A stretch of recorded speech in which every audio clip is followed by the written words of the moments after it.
Hello friends, good morning to all of you. आज अभी हम टेलीग्राम ग्रुप चेक कर रहे थे। उसमें एक इंडियन रेलवे यूथ का एक ग्रुप है जिसमें एक बायोलॉजी के टॉपिक पे बहुत ज़्यादा डिबेट चल रहे हैं। और दुख की बात यह है कि उसमें हम देखें मतलब बड़े बड़े कॉम्पिटिटिव लेवल के लोग हैं, स्टूडेंट हैं उसमें, बट फिर भी एक क्वेश्चन जो आरएच फैक्टर है तो उस पर कन्फ्यूज़न बना है सबका। तो मैं सोचा क्यों ना उस पर एक वीडियो बना दिया जाए ताकि क्लियरिफाई हो सके हर कुछ। ठीक है, तो ब्लड ग्रुप से है और आरएच फैक्टर एक टॉपिक है जिस पे है, जो कि कॉम्पिटिटिव एग्ज़ाम में जिसमें जीएस होता है तो उसमें बायोलॉजी का भी 25% सिलेबस होते हैं, बट उसमें कन्फ्यूज़न है ज़्यादा लोगों को, जैसा कि मैंने ग्रुप में देखा। तो अभी तो मेरे पास बोर्ड और जो भी है बोर्ड या टीचिंग मटेरियल तो है नहीं अभी, तो अपन जैसे आदमी हैं क्या करेंगे, पेपर और पेन उठाएंगे और उसी पे क्लैरिफाई करने का कोशिश करते हैं, देखते हैं हो सकता है कि नहीं। और हम 100% श्योर हैं कि आपको पसंद आएगा ये वीडियो जो हम क्लियर करेंगे। आपका छोटा भाई है बट फिर भी आप लोग सीनियर हो, आप लोग ज़्यादा जानते हो, बट एक बायो स्टूडेंट होने की वजह से मुझे अच्छा नहीं लगा वो चीज़ आप सब लोग गलत कर रहे हो वहाँ। तो उसी को मैं डिफ़ाइन करता हूँ, पूरा आरएच फैक्टर को बताता हूँ, ब्लड ग्रुप। और हर कोई ये वीडियो देख सकता है, अपना ब्लड ग्रुप खुद से निकाल सकते हो आप लोग। ब्लड ग्रुप, पेरेंट्स का ब्लड ग्रुप क्या है तो बच्चे का ब्लड ग्रुप क्या होगा, और आरएच फैक्टर वगैरह सब क्लियरिफाई करते हैं। तब तक हम नोट डाउन कर लेते हैं, फॉलो चार्ट बना लेते हैं ऑन कॉपी, और उसके बाद आपको एक्सप्लेन करते हैं इस टॉपिक। तो फॉलो चार्ट हमारा रेडी हो चुका है। तो आरएच फैक्टर को निकालने के लिए सबसे पहला ब्लड ग्रुप समझना ज़रूरी है। तो चलते हैं ब्लड ग्रुप पे। तो ब्लड ग्रुप ये रहा आपका, जो फर्स्ट इसका ऐसे कम्पिटिटिव एग्ज़ाम में पूछ लेते हैं डायरेक्टली कि फर्स्ट किसने खोजा था इसको। तो साइंटिस्ट का नाम लैंडस्टीनर एंड वीनर था। ठीक है, अब चलते हैं ब्लड पे। तो ब्लड में आप सभी जानते हैं कि plasma, RBC, WBC and platelets होते हैं। ठीक है, तो ऐसे ग्रुप निकालने में, ब्लड ग्रुप डिटरमाइन करने में डब्ल्यूबीसी और प्लेटलेट्स का कोई रोल नहीं है। इस वजह से हम डायरेक्ट प्लाज्मा और आरबीसी को लेके चलेंगे। नो डाउट कि हाँ डब्ल्यूबीसी और प्लेटलेट्स भी होते हैं, बट अभी हमको मतलब आरबीसी और प्लाज्मा से है। ठीक है, प्लाज्मा ऐसे आप सभी जानते हैं कि 60% मेंशन है बुक में, मतलब ब्लड में 60% जो लिक्विड पार्ट होता है वो प्लाज्मा ही होता है। बट आप एमबीबीएस की सेकेंड ईयर का बुक देखेंगे तो उसमें 54% प्लाज्मा दिया है, बट अप्रॉक्सीमेटली 60% ही होता है। तो लेकर मतलब यही चलते हैं अभी 60%। तो और आरबीसी, प्लाज्मा एक फ्लूइड है। ठीक है, उसमें एंटीबॉडी होता है, जो कि एंटीबॉडी ए होता है और एंटीबॉडी बी होता है, जो कि small letter A and B से डिनोट किया जाता है। आरबीसी में ये राउंड होता है, आरबीसी का शेप राउंड होता है, और इसमें एंटीजीन होते हैं ए एंड बी, दो एंटीजीन होते हैं ए एंड बी, जिसको capital A and capital B से डिनोट करते हैं। ठीक है, और यही एंटीजीन ब्लड ग्रुप को डिटरमाइन करने के लिए रिस्पॉन्सिबल होते हैं। ठीक है, और ये है एंटीबॉडीज़। ये प्लाज्मा के एंटीबॉडीज़ का स्ट्रक्चर है, शेप है उसका, बट इसको समझने के लिए इसका एक ही ब्रांच लेकर हम चलते हैं। तो ये हो गया कौन करता है ग्रुप का डिटरमिनेशन, तो एंटीजीन करता है। ठीक है, और हर ब्लड, ये राउंड शेप का होता है आरबीसी, ये फ्लो करता है। सबको पता है कि जो ब्लड सेल होते हैं फ्लो करते हैं, तो कहाँ करते हैं, प्लाज्मा में। ठीक है, तो प्लाज्मा में एंटीबॉडी होता है। ठीक है, तो ग्रुप ए का बात करते हैं हम लोग। तो मैं एक मेडिकल टर्म्स आपको मैं समझाने का कोशिश करता हूँ कि आप इजीली ब्लड ग्रुप डिटरमाइन कर सकते हैं, खुद अपना चेक कर सकते हैं, किसी का भी चेक कर सकते हैं। बहुत 2 मिनट का ये बच्चों वाला खेल है। और कैसे करता है डॉक्टर, क्या करेगा कि आपका एक बूंद ब्लड लेता है 2 शीशे के स्लैब पे, उसको पतला करता है और माइक्रोस्कोप के नीचे डालता है और यही चेक करता है, जो कि एंटीजीन है ये। ठीक है, ये ब्लड ग्रुप ए है और इस पे एंटीजीन ए शेप का होता है, मतलब एंटीजीन ए, ये एंटीजीन ए, ब्लड ग्रुप ए पर एंटीजीन ए पाया जाता है ये। तो अगर माइक्रोस्कोप में आपको ऐसा स्ट्रक्चर नज़र आए तो आप क्लियरली डिटरमाइन कर सकते हैं कि ये ब्लड ग्रुप ए है। ठीक है, इसमें जो एंटीबॉडी होते हैं ग्रुप ए में, एंटीबॉडी होते हैं वो बी होते हैं, स्मॉल बी, ऐसा ये कर्व होता है इसका शेप यहाँ कर्व होता है। ये इसलिए होता है क्योंकि एंटीबॉडीज़ में ही प्लाज्मा में ही ब्लड को फ्लो करना होता है। ठीक है, ये आरबीसी को प्लाज्मा में फ़्लो करना होता है। अगर ये वर्टिकल हो जाता, ट्रेंगुलर हो जाता, तो ये ब्लड सेल फंस जाते इसमें, जिसके वजह से फ़्लो नहीं कर पाता ब्लड। ठीक है, तो फ्लो नहीं करेगा तो ब्लड क्लॉट हो जाएगा और आदमी की डेथ हो जाएगी। ठीक है, तो इस वजह से ऐसा नेचर ने किया है कि ब्लड ग्रुप ए वाले में एंटीजीन बी पाया जाता है। ठीक है, ताकि जो ब्लड सेल है ये इसमें जाके फंसे नहीं, कर्व होता है ताकि ये इजीली फ्लो कर सके। ठीक है, अब देखते हैं हम लोग ग्रुप बी को। ग्रुप बी में क्या होता है, इसका आरबीसी के सेल के ऊपर एक कर्व बना होता है, कर्व लाइक स्ट्रक्चर होता है, जो एंटीजीन का शेप है बट एक कर्व लाइक है। ठीक है, यहाँ ए शेप का होता है, यहाँ बी शेप का होता है, कर्व लाइक। ठीक है, इसमें एंटीबॉडी ए पाया जाता है जो कि वर्टिकल होता है। वर्टिकल इसलिए होता है क्योंकि यहाँ जैसे ये कर्व है, अगर यहाँ भी कर्व होता तो ये इसमें फंस जाता, और फंस जाता तो आरबीसी का फ्लो नहीं हो पाता, तो फ्लो नहीं होता तो क्लॉट होता और आदमी की डेथ हो जाती। इस वजह नेचर ने ऐसा किया कि ग्रुप बी वाले जो होते हैं, जिनका ब्लड ग्रुप बी होता है, उसमें एंटीबॉडी ए होता है ताकि ये फंसे नहीं।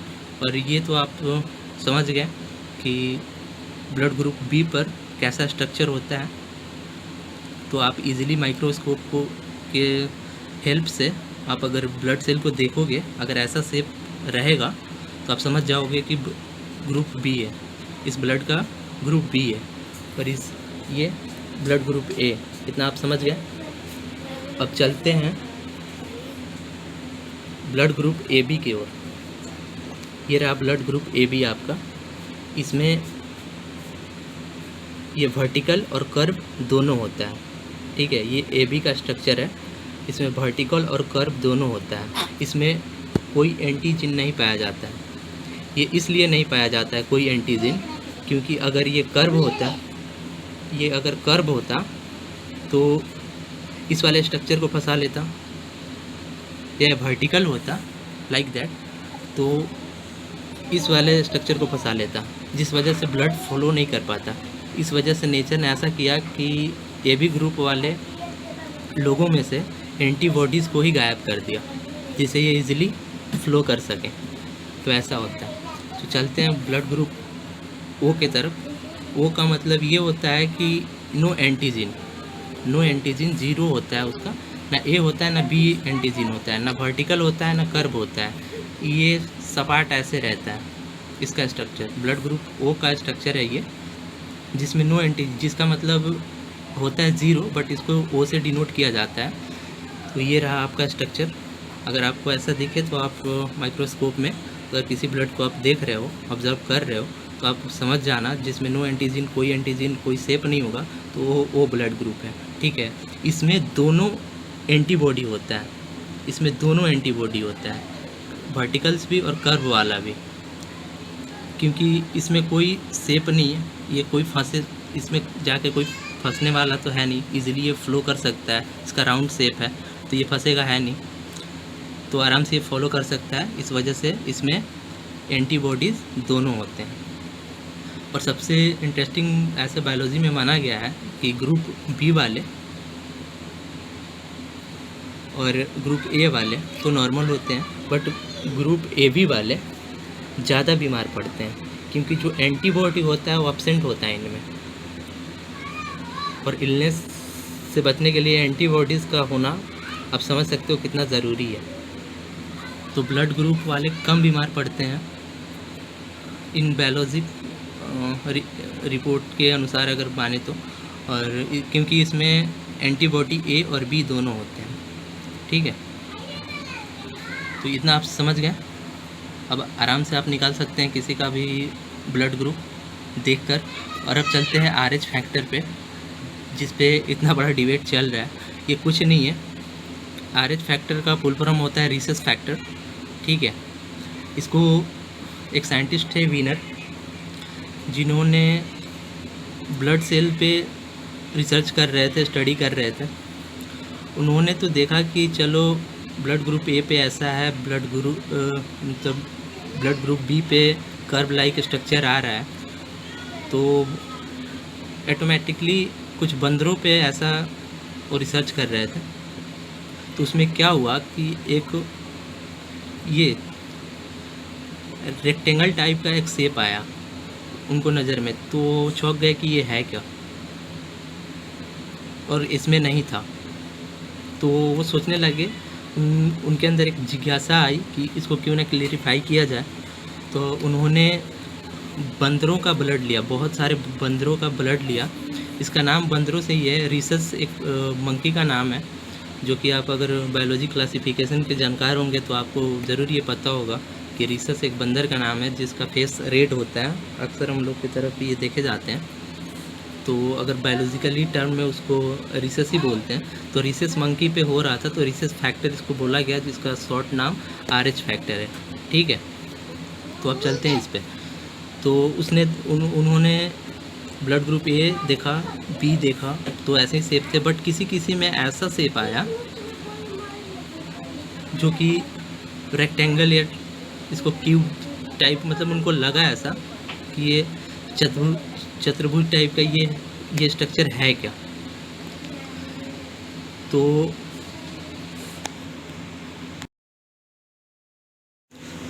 ये बहुत ज़्यादा स्टडी करने के बाद ये बताए कि ये पॉजिटिव और नेगेटिव, ये रीसस पॉजिटिव और रीसस नेगेटिव का है, जो कि हम लोग के ब्लड ग्रुप में भी पाया जाता है। आपने सुना होगा किसी का ब्लड ग्रुप O पॉजिटिव होता है, O माइनस होता है, A पॉजिटिव होता है, A माइनस होता है, नेगेटिव होता है। तो ऐसे पॉजिटिव का मतलब ही होता है प्रेजेंट, मतलब रीसस प्रेजेंट है उनमें, जिसमें ऐसा शेप आएगा। ये तो आपको दिखेगा कि मतलब हाँ ब्लड ग्रुप A है, इसमें एंटीजीन ये है, बट रीसस आपको ये चतुर्भुज टाइप का एक जो शेप है उससे पता चलेगा। तो रीसस पॉजिटिव हो तो ये प्रेजेंट रहेगा, रीसस निगेटिव है जो ब्लड ग्रुप निगेटिव में होते हैं उनमें ये प्रेजेंट नहीं रहेगा। चाहे वो किसी भी ब्लड ग्रुप का बात करें, वो जिसमें होगा वो जिसमें पॉजिटिव। और बायोलॉजी में पॉजिटिव का मतलब ही प्रेजेंट होता है। ठीक है, वो उसमें मतलब वो चीज़ आप में उपस्थित है। जैसे मैथ में क्या है कि पैसा आपका है तो आप प्लस में हो, जिसका लॉस चल रहा है उसका माइनस है। फिजिक्स में क्या होता है कि डायरेक्शन प्लस का मतलब सीधा है। केमिस्ट्री में क्या होता है प्लस का कि इलेक्ट्रॉन दे दिया है। और बायोलॉजी में यही चीज़ क्या होता है कि अगर पॉजिटिव है तो वो चीज़ है आपके अंदर, अगर नेगेटिव है तो एब्सेंट है। अगर मैं कोविड पॉजिटिव हूँ तो मैं गया, और नेगेटिव हूँ तो नहीं है, तो वही है। तो ऐसा रेक्टेंगल लाइक स्ट्रक्चर होता है। अगर ये सारे मतलब एंटीजीन, ये सब शेप जो हैं एंटीजीन को शो करते हैं, बट इसके साथ अगर ऐसा रेक्टेंगल लाइक शेप इसमें ऐड हो किसी भी ब्लड ग्रुप में, चाहे इसमें हो चाहे इसमें हो चाहे इसमें हो, तो वो प्लस माइन ये पॉजिटिव निगेटिव इसी से डिटरमाइन होता है। इसी को RH फैक्टर बोलते हैं। ठीक है, अब चलते हैं आगे। जो डोनर होता है, ऐसे तो यूनिवर्सल डोनर आप सब लोग जानते हैं कि ब्लड ग्रुप ओ होता है जो कि यूनिवर्सल डोनर होता है, बट एग्ज़ाम में आपसे अगर डीप में पूछ ले तो ओ माइनस होता है, ठीक है। ओ निगेटिव वाले यूनिवर्सल डोनर होते हैं। रिसीवर होता है क्योंकि इसमें क्या होता है कि नो एंटीबॉडीज़, कोई एंटीबॉडीज़ ही नहीं होता है इसमें। और ना ये अगर निगेटिव है तो इसमें रिसस भी नहीं है, रिसस पॉजिटिव भी नहीं है, ये निगेटिव है। तो ये राउंड शेप का है भैया, कहीं भी किसी के अंदर भी डाल दो कोई बवाल ही नहीं होगी, आराम से एडजस्ट कर लेगा बेचारा। और रिसीवर में क्या है, ए बी है, ए बी पॉजिटिव, क्योंकि इसके पास सारा शेप हो जाता है। ए बी पॉजिटिव में क्या है, ये रिसीवर इसलिए है क्योंकि इसमें नो एंटीबॉडीज़ होता है। भाई कोई भी शेप इसमें डाल दो, नो एंटीबॉडीज़ है भैया, ये आराम से फॉलो कर सकता है। और क्यों नहीं डाला जाता ये तो आपको हम बता ही दिए कि बी वाले ए को ब्लड ग्रुप अपना क्यों नहीं दे सकते, ए बी को क्यों नहीं दे सकते, क्योंकि इनका मेन यही है, जो एंटीबॉडीज़ है इसी के वजह से पहले ब्लड ग्रुप को डिटरमाइन कर लिया जाता है कि कौन ब्लड ग्रुप से हो। क्योंकि ए वाले अगर बी वाले को देंगे तो बी वाले में, अगर ए वाले बी को देंगे तो बी में तो ऑलरेडी जो एंटीबॉडीज़ है वो ए प्रेजेंट है वर्टिकल शेप का, तो ये जाकर इसमें फंस जाएगा, तो फिर ब्लड क्लॉट हो जाएगा और फिर उसकी डेथ हो सकती है, या हो सकती है क्या, मतलब 100% हो ही जाएगी। अगर बी वाला ए को देगा तो यहाँ कर्व शेप है, इसमें आके ब्लड फंस जाएगा तो नहीं हो पाएगा। तो इसी वजह से, पर ये किसी का भी ब्लड ले सकता है क्योंकि इसमें कोई जो एंटीबॉडीज़ होता है वो होता ही नहीं, कोई एंटीबॉडीज़ नहीं होता है। इस पर कितना भी एंटीजन डाल दो, रिसर्च पॉजिटिव भी कर दो तो कोई प्रॉब्लम नहीं है, इसको ये इजीली फ्लो कर सकता है, ठीक है।